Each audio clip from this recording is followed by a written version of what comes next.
ẹ̀ náà ló yẹ kí wọ́n ti dán wò ẹran tó mọ̀ pé ní coronavirus tó bá wá dán abẹ́rẹ́ ìwò lára wọn ṣe bí amára wọn yá ni kí ló tí wọ́n wá lè dán abẹ́rẹ́ ìwò lára wọn tó fi jẹ́ pé ara èèyàn náà wá ní wọ́n tún máa fún wọn lówó rí pé nǹkan mi there's something fishing because tí nǹkan kò bá máa wà kó fishing wọn ò ní sọ pé ara èèyàn ni wọ́n ti fẹ́ dán wò kó wọ́n náà fẹ́ fún wọn ní $1,000 ẹjọ́ what is $1,000 lórí ìjókòó ẹ̀kan tó bá bẹ̀rẹ̀ sí ra kó oúnjẹ kó ra ogbẹ̀ wà ná bíi 700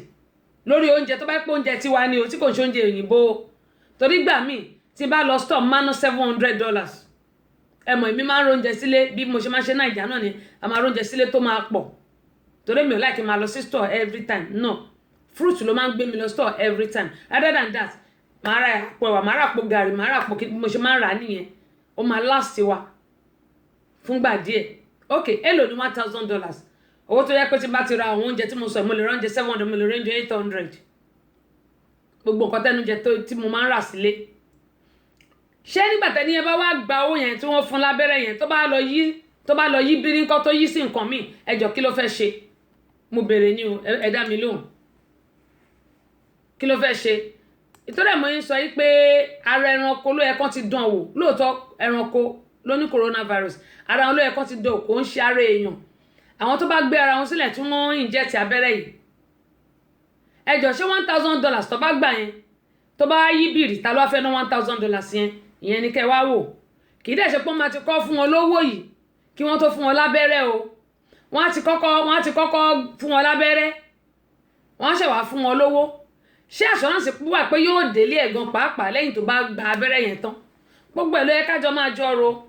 àmọ́ ju gbogbo ẹ̀ lọ òun lẹ̀ ń wò lójú móhùnmáwòrán yẹn ju gbogbo ẹ̀ lọ hand washing is very very important ká máa fọwọ́ wa lóòrèkóòrè asín ni o ṣé àwọn pẹ́lòmíì ó bàjẹ́ sínsín ẹ má bínú ẹ̀yin tó fẹ́ pẹ́ bá ń sín bẹ́ẹ̀ o ẹlòmíì àkànṣe báyìí gbogbo èèyàn máa jókòó sẹ́gbẹ̀ẹ́ ẹ̀ wáyé áìchì ẹlòmíì bàjẹ́ sínsín ohun tá a lè ṣe rè tá a bá fẹ́ sín aṣọ tá a wọ̀ ìdí nìyí tó fi jẹ́ pé lásìkò tá a wà yìí ẹ jẹ́ ká máa wọ aṣọ ẹ̀wọ̀n kó tútù tiẹ̀ wá ń ta ná ṣùgbọ́n wẹ́dà sì dá díẹ̀ lónìí ṣe bẹ́ẹ̀ rí gbogbo ẹ̀ ẹ̀rí kò sí mọ́tò ń ta nítorí coronavirus wọ́n ti shut down àwọn iléeṣẹ́ àwọn Chick-fil-A wọ́n ti shut down lọ́dọ̀ wa ń bí àwọn store kọ̀ọ̀kan ti shut down Lennox níbi tí mo ti máa ń ra aṣọ mi ní Kumbalan mi báyìí kọ́ o ní ìtọ́ wà ní Buffet Highway wọ́n ti shut down gbogbo ẹ̀ ìyẹn ni pé wọ́n ti close down ẹ̀ for now nítorí coronavirus ẹ rí pé títì dá school wọ́n ti close the school mo ti sọ láti last week colleges wọ́n ti close ẹ̀ àwọn iléeṣẹ́ kọ̀ọ̀kan wọ́n ti close ẹ̀ but lásìkò tá a wà yìí pàápàá jùlọ ẹ̀yin tẹ̀ ń ṣẹ́ nílé ìwòsàn ẹ ká máa wọ aṣọ tó bá bo ọwọ́ wa dé bíbà tó dé ọrùn ọwọ́ wa ń bíbà àkọ́mọ̀ pé glove nìkan ló máa kúta máa fi sọ́wọ́ ṣùgbọ́n ẹ jẹ́ ká máa fọwọ́ wa lóòrèkóòrè bá a bá fọwọ́ lẹ́ẹ̀mẹ́ẹ̀ẹ́dógún lójúmọ́ a fi ń prevent ara wa ní ká má lo omi tútù omi tó bá lọ́wọ́rọ́ ní ká máa fi fọwọ́ wa gẹ́gẹ́ bí mo yẹ sọ fún àǹfààní àwọn tó ṣẹ̀dé Tolúwa ní ṣúgà ẹ káàbọ̀ sórí ìkànnì yìí wọ́n ní enjoying your program there ẹ ṣé mo fẹ́ kàn sí ṣùgbọ́n mi ò mọ̀ bí mo ṣe máa kàn sí ẹjọ́ ṣúgà inbox mi ẹjọ́ torí Ọlọ́run lórí tẹ́sí show tí n bá ti parí ètò mo bẹ̀ yín ní o inbox mi torí a nílò ìrànlọ́wọ́ yín Yèbèjì Ìdòwú mi ò mọ̀ bí mo ṣe máa ṣe mo ti kàn sí títí èmi àti àgẹ́tara wa mo máa rí tí n bá rí lórí ètò náà ni mo máa ń sọ mo bẹ̀ yín torí Ọlọ́run bóyá tí n bá ṣẹ̀yìn lọ́nà kan tàbí mi ẹ dáríjì mi ṣùgbọ́n mo fẹ́ kẹ́ inbox mi ẹ jọ̀ọ́ torí Ọlọ́run mi ò ní inbox yín o mi ní inbox nítorí mo ti gbìyànjú láti contact yín ṣùgbọ́n mi ò get yín màá sọ báyìí mi ò mọ̀ mo kàn sọ bẹ́ẹ̀ ni pé bóyá tí n bá ṣẹ̀yìn o mi ò mọ̀ o ṣùgbọ́n tí n bá ṣẹ̀yìn lọ́nà kan tàbí mi ẹ dáríjì mi gẹ́gẹ́ bí mi ṣe máa ń sọ pé kò sí bá ṣe fẹ́ rìn torí òní mi lọ́rùn inbox mi tí n bá parí ètò ó ṣe ṣe pẹ́ pẹ̀lú ṣẹlẹ̀ wà tẹ bá close inbox mi mo bẹ̀ yín torí Ọlọ́run mi ìṣákọ́ o Yèbèjì Ìdòwú mi ò ṣákọ́ o ẹ jọ̀ọ́ torí Ọlọ́run bákan náà Tolúwa ní ṣúgà ẹ̀gbọ́n mi mo ti gbìyànjú mi ò mọ̀ bí mo ṣe máa get ẹ̀yin ẹ jọ̀ọ́ ẹ̀yin náà inbox mi ó máa easy fún mi láti lè communicate pẹ̀lú yín jẹ́ mo yẹ sọ hand sanitizer tèmi rè tó wà nínú tí mò ń gbé káàkiri nínú studio tèmi òun leléyìí tí ilé ọ̀tọ̀ ni kẹ́mu yẹn sọ ṣé ẹ rí ibi tá a wà tá a ti ṣètò lónìí ẹ̀yin náà rí gbogbo ta ló dá kò sí nǹkan kan gẹ́gẹ́ bá yẹn sọ lọ pé coronavirus tá à ń sọ yìí mo ní ẹ̀yin tẹ́ bá ń ṣe ní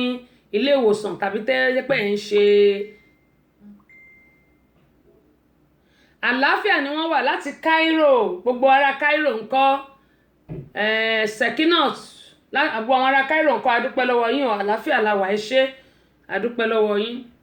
gẹ́gẹ́ mo yín sọ pé gbogbo àwa tí gbogbo àwa tó jẹ́ pé à ń ṣe nílé ìwòsàn tàbí à ń ṣe home care ẹ jẹ́ ká máa wọ aṣọ tó dé bíbá yìí torí àmọ́ nǹkan tí àwọn ẹni yìí ní ẹlòmíì tó bá dẹ̀ máa wúkọ́ náà á lànà bá droplets ní tó bá dẹ̀ ti drop sílẹ̀ báyìí ó parí nìyẹn ẹni tí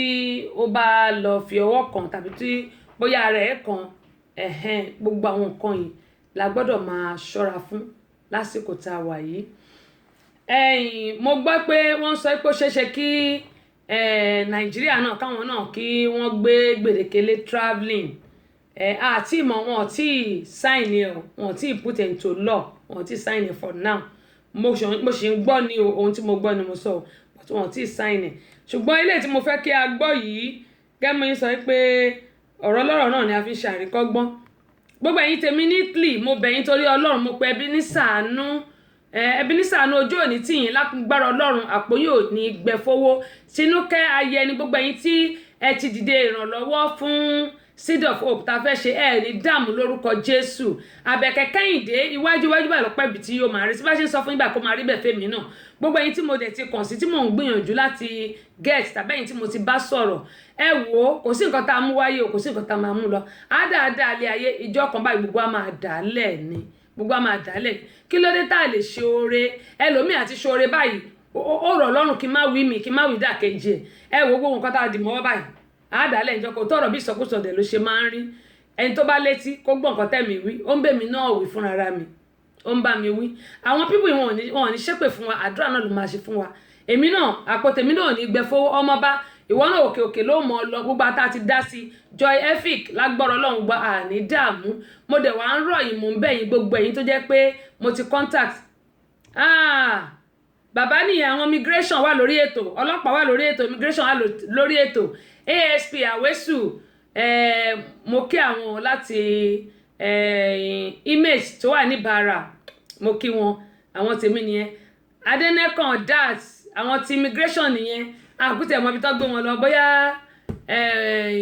Abẹ́òkúta ń bẹ̀nà ṣì wà ní o bóyá ibọ́lẹ̀ ẹ̀dẹ̀ wà ní ìṣẹ́ ẹ jẹ́ ká mọ̀ dat ibọ́lẹ̀ yín ṣì wà ẹ jẹ́ ká mọ̀ ṣé ẹ̀ ń ṣọ́ra fún coronavirus yìí ẹ̀yin èèyàn mi àsìkò yìí kò kíìsì èèyàn kò hug èèyàn èmi ti sọ tèmi o no kissing no hugging at this time no kissing no hugging ìwọ tó bá ṣe tùpá tó jẹ́ pé o kàn ń kíìsì ọmọge anyhow ni wo coronavirus ló bá kó yẹn. Good afternoon, everyone. ń bọ̀ ẹ jẹ́ kí gbogbo á lè gbọ́.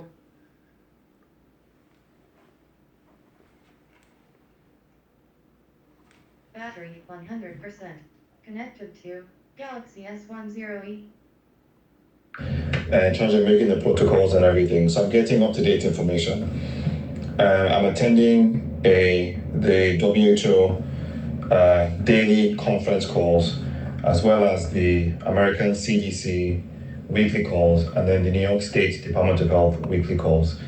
So the first thing I want to say is that please don't share false information. A lot of the frauds I'm seeing on this group are false, falsely informed, and I think everyone is unwittingly disseminating false information. The second thing is that in Nigeria, the WHO call that I attended a few days ago projected currently, right now, that there are hundreds of cases in Nigeria currently, based on prediction models and analysis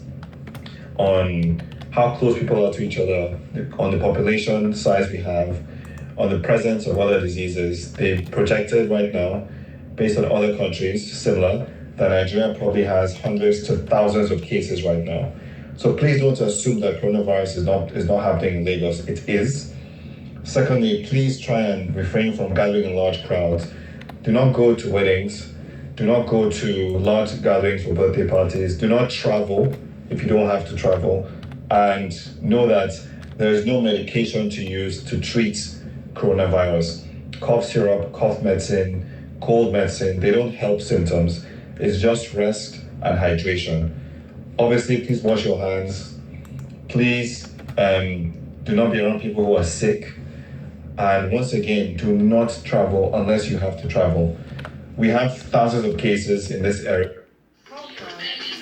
Oh. Ẹ má bínú jàre. New York right now, and New York is basically on lockdown. No one can go anywhere or do anything. So please don't send false information. Please don't listen to all these forwards. Anyone that needs information, I can provide it, and if I don't know, I can find out the information for you. But please be careful and understand that it is not true that the number of cases in Nigeria are single-digit cases. That's not true. There are hundreds to thousands right now in Nigeria, in all likelihood. Ṣàtìrí báyìí lè tán sọ pé nílùú Nàìjíríà kò ju èèyàn méjì lọ lẹ́yìn yẹn ohun tí èmi rí inú ìwé Punch ni eléyìí ni mo ti kà á inú ìwé Punch ni mo ti kà eléyìí even go tó wà nínú BBC ẹni tó ń pè mí ẹjọ́ torí Ọlọ́run ẹjẹ́ ń fulẹ̀ ọgbọ̀n kan tí mò ń sọ ìkẹ́ tó pè mí àríre gẹ́gẹ́ bí sọ lọ pé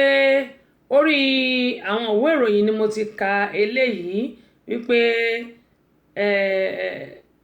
nílùú Nàìjíríà kì í ṣe ẹnìkan ẹ wo arákùnrin tí ẹjẹ́ ń wo eléyìí Tribune nínú Tribune àti Punch àti BBC ni mo ti rí eléyìí tí mo fẹ́ sọ yìí only man with coronavirus stayed in Ibadan for 2 weeks undetected then traveled to Ekiti ìyẹn ni pé arákùnrin yìí àwọn eléyìí wọn mọ eléyìí Ekiti ni wọ́n ti rí pé ó sick Sunday Babalọlá ẹ káàbọ̀ sórí ìkànnì yìí Ekiti ni wọ́n ti rí pé ó sick wọ́n ní the Ekiti state government announced on Wednesday evening that a man who tested positive for coronavirus stayed in Ibadan, the Oyo state capital, for 2 weeks before moving to Ekiti, where his status was confirmed. Onímọ̀ye sọ pé tí wọ́n sọ pé èèyàn méjì péré ní nílùú Nàìjíríà kì í ṣe èèyàn méjì. Ìwé ìròyìn Tribune ló wá fìdí ẹ̀ múlẹ̀ ló wá kọ gbogbo ẹ̀ bí arákùnrin bó ṣe di pé wọ́n confirm ẹ̀ wọ́n ṣe gbogbo ẹ̀. Ó ti kú o. Arákùnrin tá à ń sọ yìí ti kú nílùú Nàìjíríà. Ṣé àwọn kan sọ pé ooru pé bẹ́ẹ̀ tó ooru bá mú tí oòrùn bá pa wọ́n tí oòrùn nílùú Nàìjíríà pé tó bá pààyàn ipò lè pa coronavirus. It's not true. Pẹ̀lú nǹkan tẹ́mi rí gbogbo nǹkan tí mò ń kà yìí èmi ò gbàgbọ́ bẹ́ẹ̀ o wípé oòrùn Nàìjíríà lè pa coronavirus mi ò gbàgbọ́ tẹ́ bá kà lójú móhùnmáwòrán yẹn tẹ́ bá kà ohun tí mo mọ̀ pé a lè ṣe rèé lákọ̀ọ́kọ́ àwọn òbí a níṣẹ́ láti ṣe nítorí àwọn ọmọ wa iṣẹ́ tó pọ̀ gan-an la ní láti ṣe iṣẹ́ àkọ́kọ́ ni pé tí àwọn ọmọ wa tí wọ́n bá gbogbo àwọn tó ń engage pẹ̀lú ẹ jẹ́ ká kọ́kọ́ stop ẹ̀ kí wọ́n má engage pẹ̀lú anybody for now bóyá wọ́n fẹ́ lọ sí party àwọn ọ̀rẹ́ wọn ni o wọ́n fẹ́ ṣe gbá wọ́n fẹ́ ṣàwo a gbọ́dọ̀ rí dájú pé a stop wọn ò gbọ́dọ̀ lọ for now táwọn náà bá dẹ̀ ní bóyá nǹkan ṣíṣe kan nínú àsìkò tá a wà ẹ jẹ́ ká stop ẹ̀ tá a bá stop a lè postpone ẹ̀ kò sígbà tá a dáṣọ tá a rárá fi gbé o kò sígbà tá a dáṣọ tí a rí ara fi gbé mo bẹ̀ wá torí Ọlọ́run lásìkò tá a wà yìí ẹ má jẹ́ ká lọ patí gẹ́gẹ́ bí màá yẹn ṣe sọ ẹ má jẹ́ ká lọ sí patí ẹ má jẹ́ ká lọ sí àwọn òde àríyá tó yẹ pé a lè ṣe ká má lọ a lè ṣe ká máa lọ fún ní àsìkò tá a wà yìí ẹ jẹ́ ká gbé gbèdéke lé gbogbo ibi tá a bá fẹ́ lọ nítorí fún àǹfààní ara wa náà ni kò ń ṣe fún àǹfààní ẹnikẹ́ni. Coronavirus is real. Mo sọ mi bá mo níṣe ló dàbí flu but eléyìí ó tún wá lágbára ju flu lọ ó lágbára ju flu lọ torí flu àìmọye èèyàn ló pa ní Amẹ́ríkà bí especially àwọn àgbàlagbà ní flu pa jù especially àwọn àgbàlagbà ní flu pa jù àti àwọn ọmọdé tó yẹ pé immunity wọn ò strong. Ṣùgbọ́n lásìkò tá a wà yìí gbogbo ata ní nǹkan ṣe ní àsìkò yìí ní gbogbo oṣù yìí nìsín ẹ jẹ́ ká dá dúró ká wá wo nǹkan tó máa ṣe lóṣù tó ń bọ̀ which is April ká wò ó kò sígbà tí a lè ṣe àwọn nǹkan tá a bá fẹ́ ṣe gẹ́gẹ́ bí mo ṣe máa ń sọ fún wa kò sígbà tá a lè ṣe àwọn nǹkan tá a bá fẹ́ ṣe ṣùgbọ́n kàkà kí ṣe àmọ̀ pé tẹ̀mí bá wà lèèyàn lè ṣe gbá ló máa lè ṣàwọn lèèyàn fẹ́ dogún ló fẹ́ dọgbọ̀n ṣùgbọ́n nígbà tí ò bá sẹ́mi kí la fẹ́ ṣe kò sí nǹkan tá a lè ṣe. Mi ò rí question yín ẹ jẹ́ n wò náà any the network is bad sugar network kẹ̀ ó dá lọ́dọ̀ tí wá ń bíbà network dá lọ́dọ̀ wa o ẹgbẹ́ ẹ̀yin èèyàn mi tẹ́ ń wò mí báwo ló ṣe rí lọ́dọ̀ yín ọmọ ọba báwo ló ṣe rí torí ó dúró dáadáa lọ́dọ̀ mi ń bíbà yìí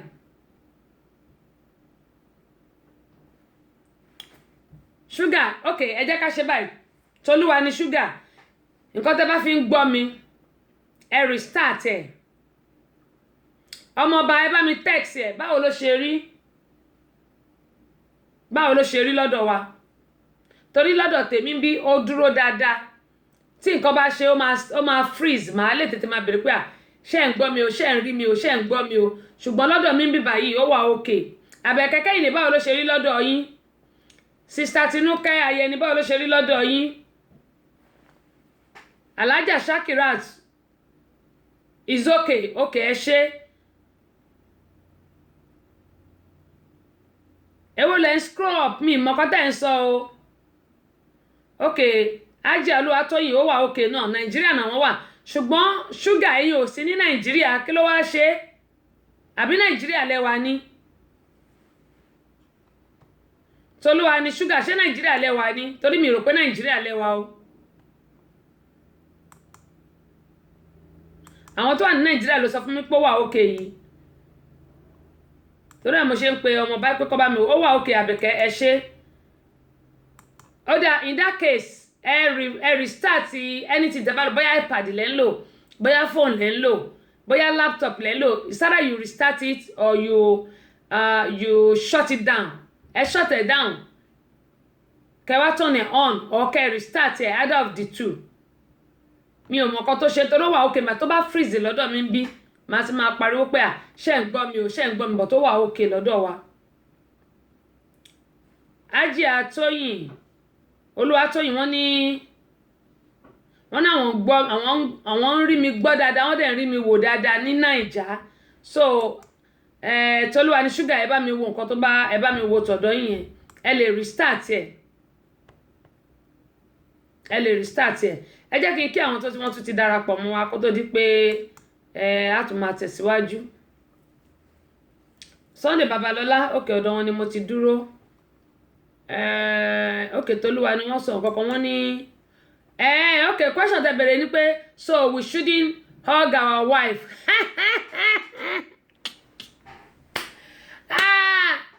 okay now ẹ̀yin ṣẹ́rí béèrè tẹ́ bẹ̀rẹ̀ yẹn ẹ̀yin náà tẹ́ bá ti fún mi $1,000 torí nísìn ẹni bá fẹ́ gba abẹ́rẹ́ lọ́dọ̀ wa ń bí $1,000 náà fún ẹ fún mi $1,000 màá ṣàlàyé fún yín lẹ́kùnrẹ́rẹ́ oh my goodness àsìkò tá a máa gbọ́ludé rè gbogbo àwọn ọlọ́kọ gbogbo àwọn aláya á gbọ́ludé àsìkò tá a gbọ́ludé rè mo máa ṣàlàyé fún yín dáadáa Faiz ẹ má jẹ́ ń pe orúkọ yín nípèkúpè o ṣé Fausiat ni Fausiat ìyẹn orúkọ muslim pé dáadáa ẹ má bínú Fausiat Rahim ẹ káàbọ̀ sórí kan ní Fúnkẹ́ Raymond adúpẹ́lọ́ ké Ọláwùnmí ọmọọba ok mọ̀ pé yín wà ń bẹ̀ Awókọ́yèjọ Tọ́ba Ayọ̀túndé àdúpẹ́ lọ́wọ́ yín bákan náà sísà mi Kẹ́mi Ọ̀wátì ẹ káàbọ̀ sórí ìkànnì yìí àdúpẹ́ pọ̀ lọ́wọ́ yín o ẹ jẹ́ n wo text tí wọ́n text sí wa yìí.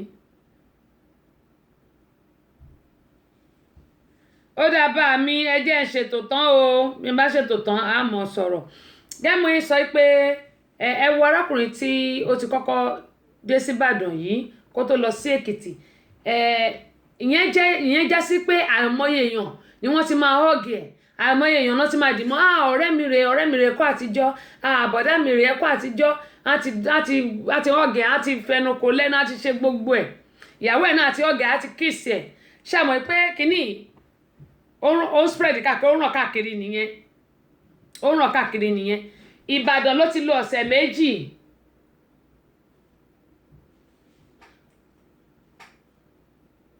Fausiyat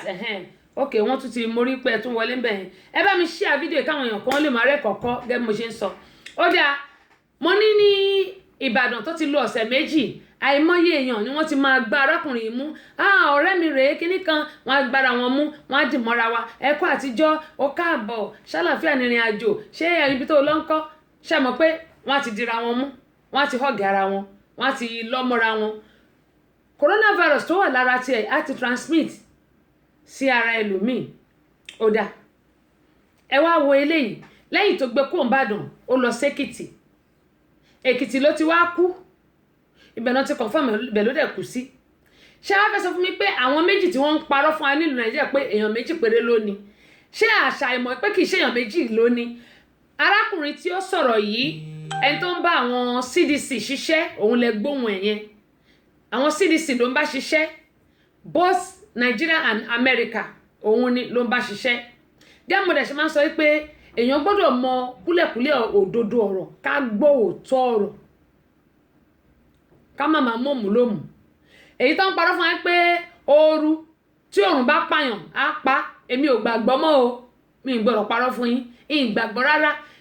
the best bet ìyẹn ni pé nǹkan tó dáa jù ni pé ká máa fọwọ́ wa ìbàjẹ́ 20 times lójúmọ́ ẹ̀yin ará Nàìjà omi kànga tẹ́ bá bù nísìn torí òòrùn tó pọ̀ ó máa lọ́wọ́rọ́ ni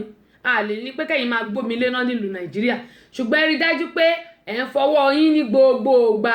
mo ti sọ nísìn ń bá rí ọmọ Nàìjíríà anybody no hugging no kissing no touching ó bá fẹ́ kí mi màá ṣe báyìí ni ẹ rántí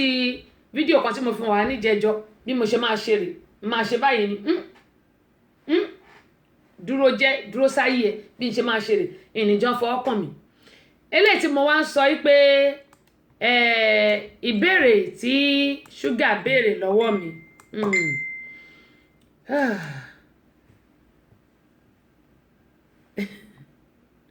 ok Nàìjíríà lẹ́wà ok Nàìjíríà lẹ́wà ìbéèrè tẹ́ béèrè pé ṣé wọ́n ní we shouldn't hug our wives ṣé wives lẹ́yìn ní ni àbí wife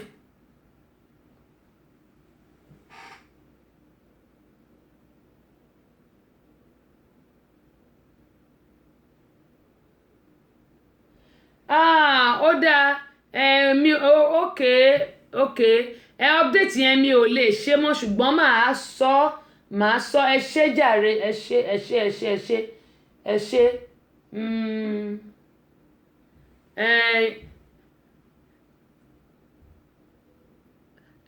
instead returnees lè kó jẹ́ mi lè jẹ́ ìwò náà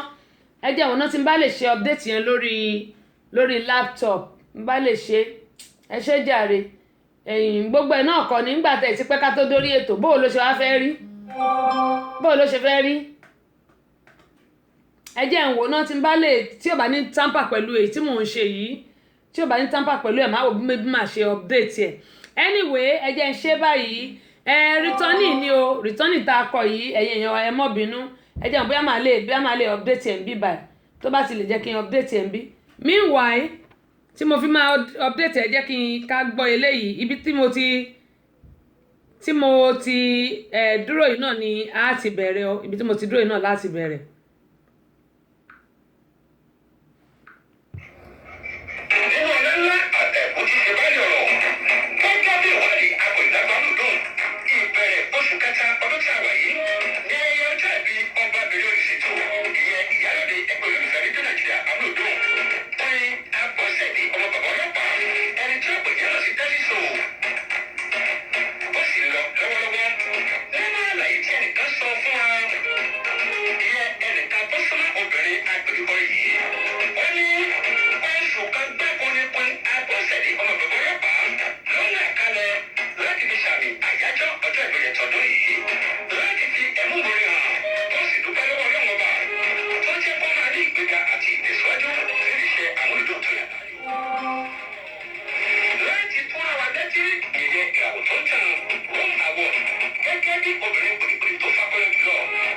ẹgbẹ́ àṣà Yorùbá làgbẹ̀ lọ́wọ́ yìí.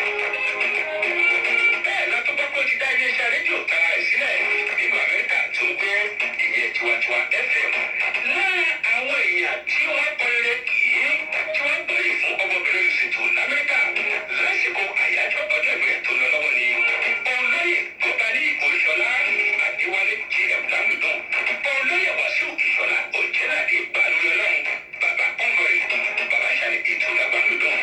ààrẹ ẹgbẹ́ olólùfẹ́ rédíò Nàìjíríà Amúlùdún, olóyè Kọ́láwọlé Balógun Kọ́láwárì, àti ààrẹ ẹgbẹ́ ìlẹ̀kẹ̀ lóyè lórílẹ̀-èdè Nàìjíríà pẹ̀lú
automatically